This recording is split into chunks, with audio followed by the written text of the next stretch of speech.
If you knew you were about to fall in love with the only person you shouldn't, would you still move on? Hi, I'm Yuna, and I welcome you to Happiness of Love. Get ready for an exciting story that will leave you amazed. Enjoy the video, and may God bless you and your entire family. Have an amazing day. Julia Carter kicked the back door of the coffee with her hip while balanced a tray of fresh muffins and a cup of steaming coffee. The open sign swivered at the entrance while the smell of cinnamon and vanilla spread through the cozy atmosphere. She sighed, pushing a strand of hair back and watching the small empty hall. Excellent. Another day starting without enough clients to cover the bills. Come on, Willow Creek, give me a little love today, he murmured, organizing the cups on the counter and checking the box, which seemed even more empty than the hall. The city was beautiful, with cobblestone streets, colorful Victorian houses and a community so united that any news spread faster than fresh coffee aroma. Julia loved this place, but maintaining a small business in an environment where everyone preferred to have coffee at home with their modern coffee makers was a challenge. The sound of the doorbell rang, and she quickly opened an automatic smile, hoping it was a customer. You look stressed. The voice of Maggie, his best friend and the #1 source of local gossip, echoed through the empty environment. Julia rolled her eyes and crossed her arms. I am great. Except for the fact that my bank account is about to have a nervous collapse. Maggie threw herself into one of the counter seats of the counter, taking a muffin without ceremony. So you haven't found a mysterious investor who wants to dump millions into your coffee, not a penny. Julia snorted and took a cloth, starting to clean an impeccable table. Meanwhile, some streets from there, Peter Donovan adjusted the flaw of the flawless shirt and closed the laptop with surgical accuracy. His office, within the great mansion he rarely left, was perfectly organized, every role aligned, every object in its proper place. Just like your life. He liked it that way. Silence. Order. No surprises, only numbers, contracts, and calculated decisions. The only interaction he had with the rest of the city was through his assistant, Miles, who materialized whenever necessary, usually bringing business updates and avoiding any unnecessary matter. I need a coffee, Peter announced without emotion, rising and adjusting the cuffs. Miles looked at him as if he had just heard something absurd. Do you want to go out for coffee? No. I want you to bring me one. Miles relaxed his shoulders. Right. Which prefer black, without sugar. Preferably without any attempted embedded socialization. Miles sighed, catching the car keys. Right. A coffee without human interaction.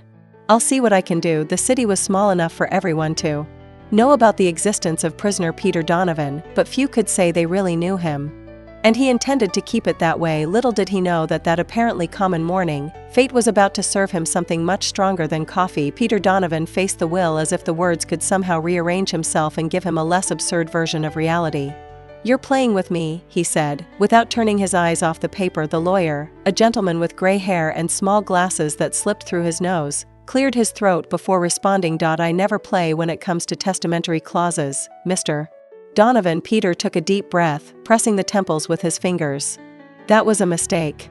It could only be E. So what you are telling me is that my grandmother, a woman who always encouraged me to live without romantic distractions, decided that I can only inherit her fortune if I get married until my next birthday. The lawyer solemnly nodded.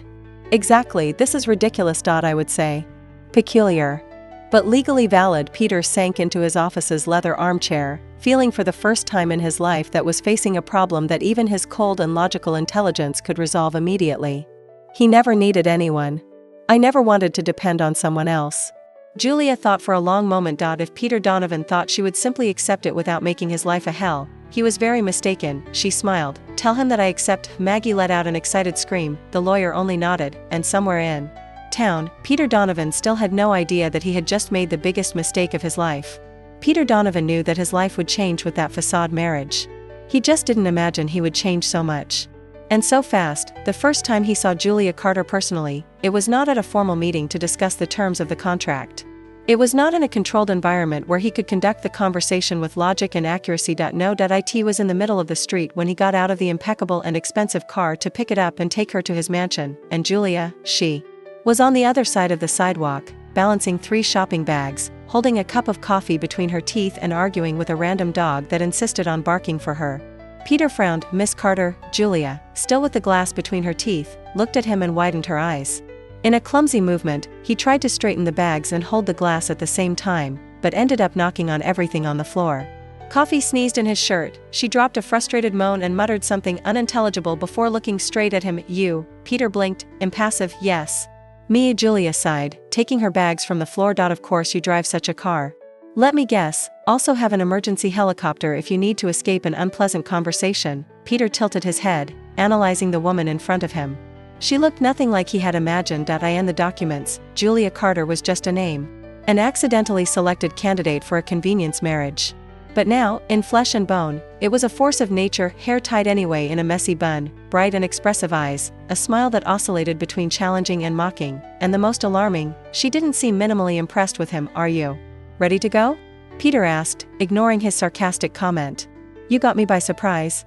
I didn't expect it to be today. He arched an eyebrow. You signed the contract. Did you think I would forget? Julia shrugged. Who knows? You seem to be the type who likes to keep the schedule well organized. Maybe I could have one an extra days. Peter watched her for a moment before responding coldly. I don't like waste of time. Too bad. Because I love it. Peter felt a bad feeling formed in the stomach. The trip to the mansion was a patience test. While Peter drove in silence, focused on the road, Julia spoke. And spoke. And spoke. So that's it. Do you live in a huge mansion without anyone around? It looks lonely. I prefer it that way. Of course. You have the face of those who like to talk only with robots and financial reports. This is not an insult to me. Julia smiled, as if she was just starting. Since we'll be a couple, we need a convincing story. How do we know each other? Was it love at first sight? Did I stumble and fell into your arms? Or did I drop coffee on you and you were so furious that you decided to marry me to teach me a lesson? Peter squeezed the steering wheel, feeling his jaw tension. I prepared a script to keep ourselves aligned. The essential thing is that we should not get out of it. Julia took the roll he handed over and grimaced as she read. My God, Peter, that looks like a resume. It's a plan. Oh, yes, a super romantic plan.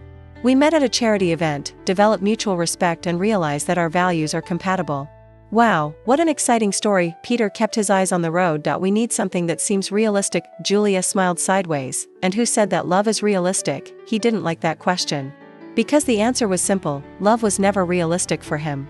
When they reached the mansion, Peter felt a slight discomfort when he realized Julia's attentive look as she watched everything around. Do you live here alone? Yes, that explains a lot. He ignored her and went into the house, but realized that Julia had stopped in the middle of the room.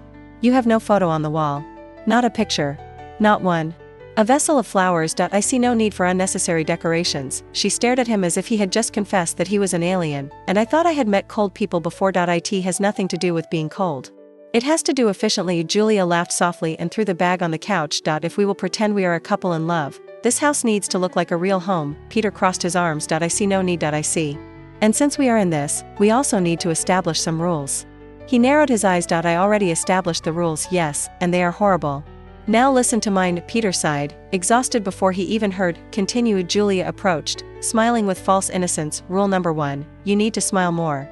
Refused. Rule number 2, you have to learn to talk about something that does not involve numbers or reports. This is not necessary. Rule number 3, you will stop treating me as if I were an employee. As long as you stop treating me as a charity project. She clapped her hands. Excellent. We are making progress. Peter ran a hand over his face, feeling that he was facing a carefully elaborated nightmare to test his limits, and then the intercom played. He frowned and answered. Mr. Donovan, the residents are here. Peter blinked. What residents? All. Before he could react, the door opened, and a crowd broke into his house. Julia smiled, completely satisfied. Welcome to the life of married. Dear, Peter Donovan never felt so uncomfortable in his own home. The room, before a temple of silence and order, was now full of voices, laughs and food. Home pies, dishes, roasts and lemonade bottles were distributed without permission, as if the mansion had suddenly become a community meeting point. Have you ever met Miss Carter? An elderly woman asked, poking Peter with her elbow. He looked at her, recognizing Donna Edna, the neighbor who spent half her time taking care of her own garden and the other half spying on the gardens of others. Yes. After all, she's my wife. Peter answered, trying to maintain patience. But of course. Donna Edna smiled with bright eyes. You know, we residents of Willow Creek are like a big family. We need to make sure that the right girl is taking care of you. Before Peter could argue about his complete self-sufficiency, Julia appeared beside him, smiling from ear to ear and intertwining his arm in his as if they were a real passionate couple. Oh, dear Donna Edna. Julia exclaimed. You don't have to worry about Peter. I take good care of him. Peter felt his body stiffen with the touch. The contact was hot, natural. Annoying and even? Donna Edna tilted her head, evaluating Julia, for sure. Julia turned to Peter and passed her fingertips on the collar of his shirt. Isn't it, love? Peter opened his mouth, then closed it. Julia Carter was a hurricane, yes, he said finally, with the intonation of a man about to sign his own death sentence. Julia's smile widened, and Peter felt a shiver traveling her spine. She was having fun at his expense, and that was dangerous. If Peter thought the invasion of his house had been an isolated episode, he was terribly mistaken. The next day Miles entered the office with a worried expression. You need to attend the city festival. Peter raised his eyes from the laptop. I refuse, Miles sighed, you have no option. Every new couple in town has to participate in the romantic dance competition. Peter blinked. I don't dance, you dance now. That's when Julia entered the living room, holding a pair of cowboy boots in her hand. Love has always seemed an abstract concept, an irrational and unnecessary emotional game. He prospered in independence. And now, his own grandmother was blackmailed him from the tomb. It makes no sense. Oh, it does, Miles said, leaning against the door, his arms crossed and a fun smile on his lips. Everyone knew Mrs. Donovan was an incorrigible romantic. She wanted to make sure you didn't end like an old and lonely old man. Peter cast a deadly look at the assistant. I'm very young to be an old grumpy. It's a matter of attitude, boss, the lawyer. Throwed again, bringing Peter's attention back to the subject. You have options, Mr. Donovan. It can simply refuse the inheritance. Peter closed his eyes for a second. Your grandmother's fortune was not just money. It was a valuable property, actions and investments that could further expand your business. Not accepting meant wasting something that could be extremely useful, but marriage, he didn't want romance. I didn't want to be emotional involvement. He needed a practical solution. Something temporary. A facade wedding. What if I find someone to marry me for a certain time? He asked, his voice careful, testing the idea. The lawyer settled the glasses, analyzing the documents. The will does not specify minimum duration, only that it must be a legally valid marriage before the stipulated date. Peter nodded slowly. A plan began to take shape in his meticulous mind. Miles. He looked at the assistant. Find someone. Miles blinked. Sorry, what? Find someone who needs money and are willing to agree. I want a discreet and complicated contract. No romance, no problem. Just a formal marriage and a strategic separation after the inheritance is guaranteed. Miles smiled a skewed smile. That's a little cold, don't you think? No. This is practical. The assistant shook his head, but took the phone. Okay, boss. I'll see what I can do. Julia Carter read the contract for the third time, trying to find the prank. This can only be a mistake. Peter Donovan's lawyer, the same severe-looking gentleman who had been at CEO's office hours earlier, smiled politely across the table. There is no mistake, Miss Carter. Its name was included in the contract as the person indicated for this agreement. I don't even know this man. He exclaimed, throwing the paper on the table. She was sitting at her coffee, against Maggie and the lawyer, who seemed uncomfortably comfortable for a man who was offering a strange marriage by contract. Can you please repeat the name of the individual in question? Asked Maggie, looking more excited than he should. Peter Donovan. Julia arrested her breath. Are you saying that Peter Donovan, the antisocial millionaire who lives in that huge mansion, wants to marry me? Correction, you need to marry you. Julia released an unbelieving laugh. And why exactly did my name end up in this ridiculous contract? The lawyer consulted some leaves, then replied, it seems that there was an administrative error in the initial selection of candidates. Its name was included in the list due to a confusion of documentation. Julia blinked. Wait, so I shouldn't even be on this list? No.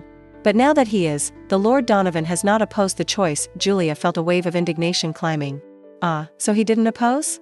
How generous from his part. Will you accept it? Maggie asked, her eyes shining with pure fun. Of course. But then the reality hit. Your coffee, the accounts, the possibility of losing the only place she had worked so hard. The contract offered a lot of money. Enough to pay coffee debts and ensure stability for years. She closed her eyes, feeling the weight of the decision. If I accept, what does he expect from me? Only it fulfills the role of wife before society until the will is fulfilled. Julia frowned. So he needs me to pretend I'm in love with him, not necessarily in love, just convincing enough not to raise suspicion. Good news, husband, she said, with a malicious glow in her eyes. I already signed up. Peter closed his eyes, mentally telling up to 10 that this could not be happening. The festival was a colorful mess of food stalls, hanging lights and people too smiling for Peter's taste. He felt every muscle of his tense body as he walked alongside Julia, who waved to everyone as if it were the queen of the event. Relax, she said, poking her arm. You look like an infiltrated FBI agent. This is hell. Welcome to my world, love. And then the dance competition started. The stage was in the center of the main square, decorated with flowers and red ribbons. Couples began to position themselves. Julia turned to Peter, holding her hands. Have you danced before? Only in corporate events. Controlled steps, not extravagant, what a sadness. But don't worry, I guide you. Before he could protest, the music began. Peter was pulled into the rhythm, the hesitant feet at first, but then starting to follow her movements. Julia was smiling, her eyes shining with something he couldn't define. And then it happened. For a moment, he forgot that everything was a theater. He forgot that this was just a contract. He forgot that he should feel nothing, but he was there, holding Julia in her arms, feeling her laugh vibrates against her chest, smelling her hair of her hair, feeling something dangerous. When the song ended, Julia looked at him, surprised. You danced well. Peter just stared at her, fighting a response that should not exist, because, for the first time, Peter Donovan realized he was in trouble. Peter Donovan had a problem. And it was not a common problem, such as a poorly written contract or a challenging negotiation. It was a new problem. Uncontrollable. Unpredictable. The problem, he didn't want the night to end. The dance was over, the applause was still echoing through the square, and Julia was by her side, smiling at him in a way that made something inside her get a little. She was light to chaos, and he was starting to like it more than he should, but that made no sense. He was a practical man. Always has been. It has never made emotions-based decisions, always trusting logic, facts. But nothing about Julia Carter was logical. She was unpredictable, challenging, disordered, and somehow, absolutely fascinating. You're staring at me, she said, leaning her head, playful eyes. Peter cleaned his throat, looking away. I'm just suing what just happened. You had fun, didn't you? He opened his mouth to deny, but hesitated. Julia smiled, as if she already knew the answer. I knew. You may even be a serious and controlled CEO, but you have a dancer inside you. Peter arched an eyebrow. Don't overdo it. I'll consider it a victory. He watched her for a moment, and something in him gave in, albeit only a little. He liked her presence, she liked the way she challenged each of her certainties, and that was dangerous. Willow Creek residents were not the type who let a newly graduated romance without commenting. The morning after the festival, Peter realized that the whole city seemed even more involved in his life. Passing through the cafeteria, he heard excited whispers. They were so beautiful together. He looked at her as if she were the only woman in the world. Peter almost stumbled on his own feet. Children, this was running away from control. He rushed his step toward Julia's coffee, but when he entered, he realized that she was already dealing with the city's gossip hole. Maggie, Julia's best friend, had a mischievous eye on her eyes as she leaned at the counter. So, when will the first official kiss be? Julia snorted, catching a cup of coffee. I don't know what you're talking about. Oh, of course you know. You and the melted ice were practically flirting on stage yesterday. Peter was still. Julia laughed, but her tone was nervous. Peter and I didn't flirt. Please. Maggie rolled her eyes. You looked like a couple came out straight from a cliché novel. Julia opened her mouth to protest, but was interrupted by the doorbell. Her eyes found Peter's, and something different passed between them. For a moment, he forgot that they were surrounded by people. He forgot that it was all a contract. He forgot that he should maintain distance, and then everything came out of control before Peter could sue. Donna Edna appeared in the middle of the coffee. Why? If it is not the most beautiful couple of Willow Creek, Peter felt a twinge of dread. He already knew this would not end well. Julia forced a smile. Hello, Donna Edna, since you are newlyweds, I want to see a kiss. The silence that settled was deafening. Julia widened her eyes. Peter froze. A kiss? In public, the surrounding people began to murmur, excited. Yes. A kiss. Come on, don't be shy. Peter felt every muscle of the tense body. That was a game. Just a game. He just needed to maintain appearances, nothing beyond that. But when he looked at Julia, he saw something in his eyes: doubt, confusion, and maybe, just perhaps, a little expectation.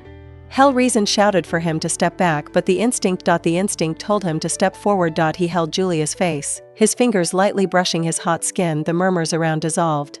The coffee has disappeared. The world was small, reduced only to both. Peter leaned his face. Julia arrested her breath. Millimeters. It was all that was missing, because in the last second, she deflected. The kiss did not happen, but the damage was already done. Peter retreated slowly, feeling his heart hollow in his chest. Julia blinked a few times, looking as stunned as he. I think it's enough to prove our point, right? She murmured, forcing a smile to the anxious audience. Donna Edna applauded. What a beautiful couple. Peter swallowed hard, the mind spinning. That should have been nothing. But it was, and now, he didn't know what to do with it. Peter Donovan has never been so distracted in his life. It stared at the computer screen, but the graphs and numbers made no sense. The words of the report seemed shuffled. He blinked, trying to focus, but his mind was elsewhere. Or rather, in someone else. Julia Carter. The memory of the almost kiss haunted him from the moment it happened. The way her eyes shone, how her breath arrested for a second, as her skin was hot under her fingers. He almost kissed her, and the problem was not the almost. The problem was that he wanted to really have done that, and I still wanted to. He closed his eyes, leaning back into the leather chair. This should not be happening. It was a contract. A business agreement, but what should be simple was becoming too complicated. Because lately he thought of Julia all the time. He thought of how she filled the empty spaces of the house with her laugh, how she challenged every rule he tried to impose. How the smell of coffee always accompanied her. How, without him realizing it, she was messing up everything inside him. He ran his hand over his face. That had to stop, and perhaps the universe was about to give him a way out. Peter, we have a problem. Peter looked up at his lawyer, who had just entered the office with a serious expression. What it was? The lawyer cleaned his throat. You can already access your inheritance. For a moment, Peter's world stopped. He frowned. Like this? The deadline has not yet ended. The will required a valid marriage. You married. Legally, the requirements were met. Money, investments, and properties are now available. Peter felt a strange feeling take over him. He could end the contract now. There was no need to continue the scam. There was no need for Julia. That's what he wanted, right? Right. Julia was in the coffee, distracted, spinning a teaspoon inside the cup of tea. She was restless. In recent days, Peter was different, quieter, more serious, more distant, and that bothered her more than he should. She should be relieved. The contract was going well, and in a few months all this would end, but why then did she feel a strange tightness in her chest every time she thought about it? Why did the thought of not seeing Peter anymore made his stomach sink? Why was the hell she was starting to like this lie marriage? Before it could process all this, the coffee door opened, and Peter entered. Julia looked at him, and she knew immediately, there was something wrong. Peter wasted no time. We need to talk. Julia lifted an eyebrow, crossing her arms, always so straight to the point. It's important. She indicated the chair in front of him, and he sat down. But it didn't relax. It looked tense, restless. He took a deep breath. The will was validated. She blinked. What? My inheritance is now available. And then, the truth settled between them as a cold wave. That meant. Are you saying that? Can our agreement? And now? Julia's voice came out lower than she intended. Peter felt a weight in his chest when he saw her reaction. Why did she seem disappointed, and why did it make his heart tighten? He nodded. Yes. We can end everything now. She looked away. Why did it hurt? She should be happy, but all I could feel was a growing void inside her. Peter observed Julia. He expected a relief from her. But you didn't see that. What he saw was something different, something he felt too, and that was what terrified him. Julia Carter never liked goodbye farewells meant ends. And she never knew how to deal well for purposes. But there she was, sitting ahead of Peter Donovan, hearing him say, with all the calm and coldness of the world, that the contract could be terminated before expected, closing everything now. The words echoed in his mind like thunder. She expected to feel relieved, free, but instead he felt his chest tighten. Why did it seem like anyone was pulling the floor under his feet? Why did you look like the air inside the coffee was gone? She looked at him. Nothing. No hesitation. No emotion. No indication that it meant something to him. Peter Donovan was always impeccable, always controlled, and now it was no different, and that irritated her deeply. Julia intertwined her fingers on the table, forcing her to swallow the knot in her throat. Okay, she said, and her own voice sounded strange. So let's end. Peter blinked. Something inside him froze. He expected her to discuss, to make one of your sarcastic comments, but I didn't expect her to agree so fast. He felt something very strange happen on his chest, something he didn't want to name. Do you want to close? He asked slowly. Julia gave a small smile, but without any joy. You just said we can. Why wouldn't we do that? Peter opened his mouth, then closed it, because for the first time in his life, he had no rational answer. He should be satisfied.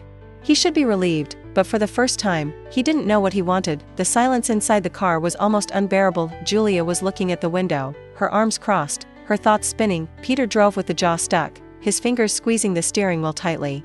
Nothing else needed to be said. The contract would be terminated, the scam would end, and then so she would never see Peter again. She felt a pressure on her chest so strong that she had to take a deep breath. Why did it hurt? She didn't want to feel anything for him. But I felt, and the worst part, Peter didn't feel the same. It was obvious. If he felt, he would have asked her to stay, but he didn't ask, and that was all she needed to know. When they arrived at the mansion, Julia got out of the car without saying anything. Peter followed her with his eyes. She was leaving. He knew he should simply let her go. But as he saw her cross the front door and disappear up the stairs, a suffocating sensation took over him. He stood there in the middle of the room, stopped, immovable. What the hell was he doing? He was always a logical man. A man of plans, of strategies. But there was no plan for what he felt now. Nothing in the world could prepare him for what happened inside him. The idea of not seeing her anymore hit him as a punch. The idea that this could be the last time Julia walked through that house made his stomach turn around.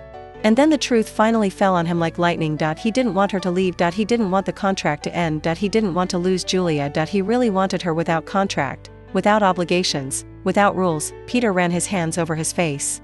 When did this happen? When did Julia Carter come into her life and turned everything upside down? When did he start needing her? And then an even scarier question, was it too late? Julia threw her suitcase over the bed and opened the zipper. She was going to fix everything.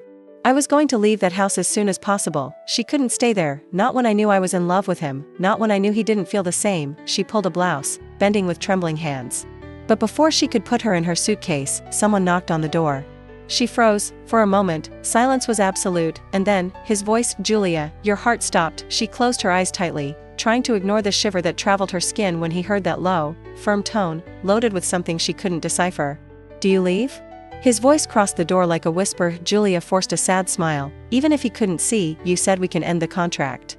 I'm just speeding things up. A silence. A long, deep silence, and then, the doorknob turned. Julia widened her eyes, and when the door opened, Peter Donovan was there, but he was not as always. He was not cold, not impassive. He looked shaken. The dark eyes were fixed on her, intense, loaded with something she could not name. Julia felt her heart hollow. What it was? She asked, her voice almost a whisper. Peter ran a hand over his hair, as if he was at war with himself, and then he said something that made the floor disappear under her feet. Don't go. Julia Carter should have gone away that night. She should have closed her suitcase, descended the stairs and left that house without looking back. But then Peter Donovan said those two words. Don't go, and all inside her collapsed. Now, there she was, standing in the middle of the room, still holding the shirt she was trying to fold when he appeared at the door. Peter had not moved. He was still there. Stopped, the intense look fixed on it. He didn't just seem to say that by saying that. He seemed to be fighting every instinct that always guided him, and that scared her more than anything, because if Peter was fighting himself, it was because it meant something. Why are you saying that? Julia finally asked, her voice lower than she intended. Peter took a deep breath. For a moment, he seemed on the verge of saying something real, something important, but then he hesitated, and Julia saw in her eyes. He was not ready to admit what he really felt. She felt her chest squeezed. If he wasn't ready for it, then what were they doing there? She swallowed dried out. I need to go. Peter opened his mouth, but said nothing, and that's how Julia knew. If he couldn't fight her at that moment, she needed to go. She passed him without looking back, and when she closed the door behind her, she didn't realize that Peter stayed there alone, feeling like sinking. In the following days, the mansion never seemed so silent. Peter worked more than ever. He pushed into the numbers, the contracts, the spreadsheets. He tried to be who he was before Julia came into her life, but now everything seemed empty. The breakfast without the sound of her voice, the nights without his laugh echoing in the corridors, the sharp conversations, the challenging shine in her eyes, the chaos she brought to her life. He missed everything. And then he realized he didn't want to be who he was before Julia, and for the first time in his life, he did not want to live within logic. He wanted her, without contract, without obligations, just Julia, and if he had to do something impulsive to prove it. So that was so. Peter never imagined that he would enter Julia's coffee to make a public statement, but there he was. In the middle of the small hall, standing before all residents of Willow Creek, and there was Julia, behind the counter, his eyes wide to see him. The whole coffee was silent. What is he doing here? Someone whispered. Maggie, of course, was loving the drama. He came to pick her up, she whispered back with a smile. Julia crossed her arms, trying to seem indifferent. What do you want, Peter? His eyes were fixed on her. And this time, there was no hesitation. Coffee exploded in whispers. Julia blinked. What? Peter took a deep breath. He never made a public statement before. It was never the kind of man who opened his heart to an audience, but he didn't care. I was an idiot, he said. I thought I could live my life without anyone needing. But then you showed up, messing up. More animated murmurs by the cafeteria. Julia crossed her arms. Did I mess up? Peter nodded. Yes. And I loved it every second. Her eyes softened. Peter stepped forward. I don't want a contract.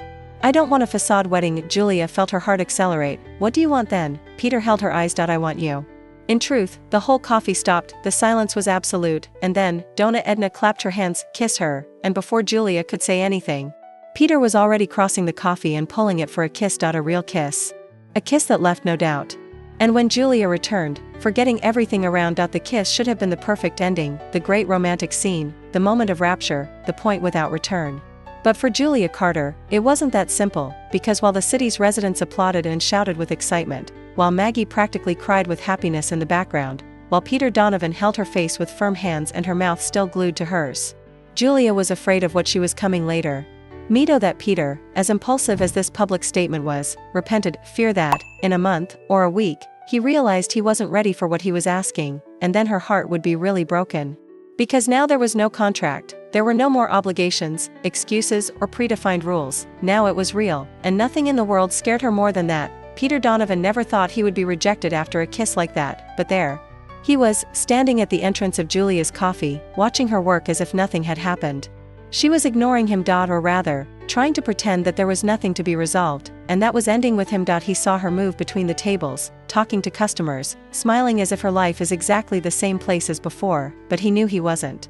Because the way she avoided looking at him said everything. He leaned against the counter and cleared throat. Julia, she didn't lift her eyes. We're busy now. Peter. He narrowed his eyes. Oh no. She wasn't going to escape this easy conversation. So. Maybe I should book a time to discuss the fact that you ran away after our kiss. Some people in the cafe looked toward them, murmuring. Julia closed her eyes for a second before turning to him. I didn't run away. Oh, so you just decided to disappear conveniently before we could talk. Exactly. He crossed his arms. Why? Julia took a deep breath. She didn't want to have this conversation there, not in front of the whole city, and certainly not with Peter looking at her like that, because that wasn't part of the plan, she said finally. Peter blinked. The plan? Yes, Peter. The plan. You wanted a facade wedding. I accepted.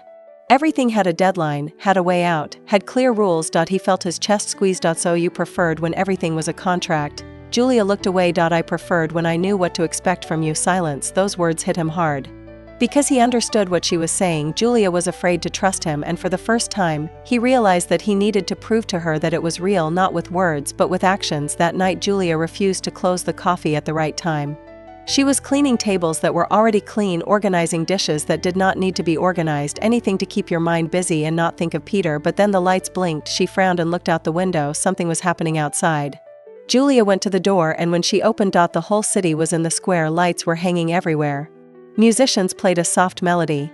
And in the center of the square, Peter Donovan was still. Julia crossed her arms, confused. What is happening? Maggie emerged by her side, excited.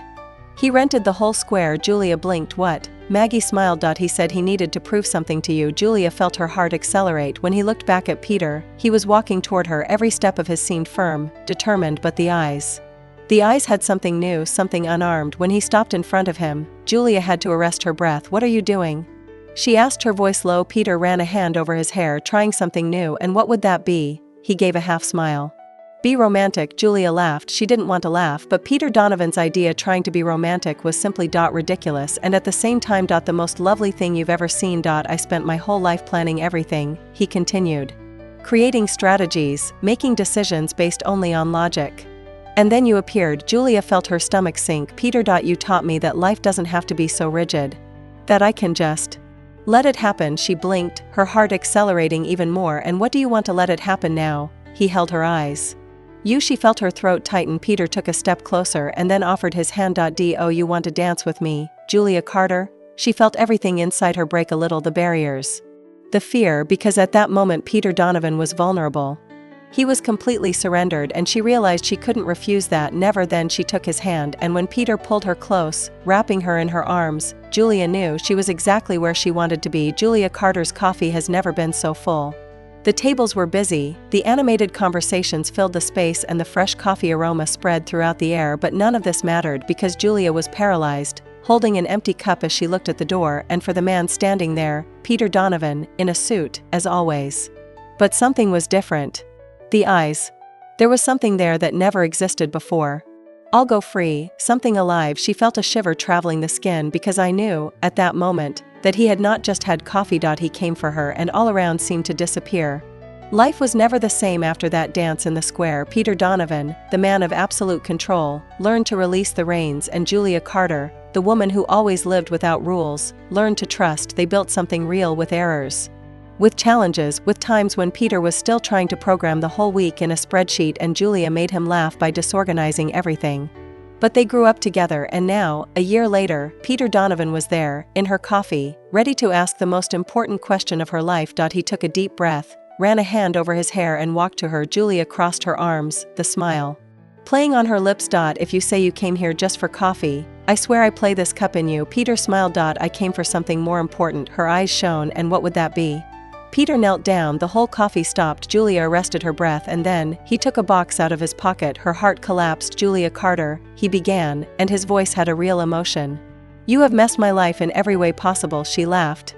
But her eyes were full of tears. Peter took her hand. And I don't want to spend a single day without that chaos. Julia felt everything spin. Are you really asking me that? He nodded. I am, she blinked, feeling her heart explode in her chest, and then she smiled. Only if I can keep messing up. Peter laughed, shaking his head. This has always been the only option. Julia took the box from his hands, opened it and looked at the most beautiful ring she has ever seen, and then she threw herself in his arms. The entire coffee exploded in applause. Donna Edna cried in the background.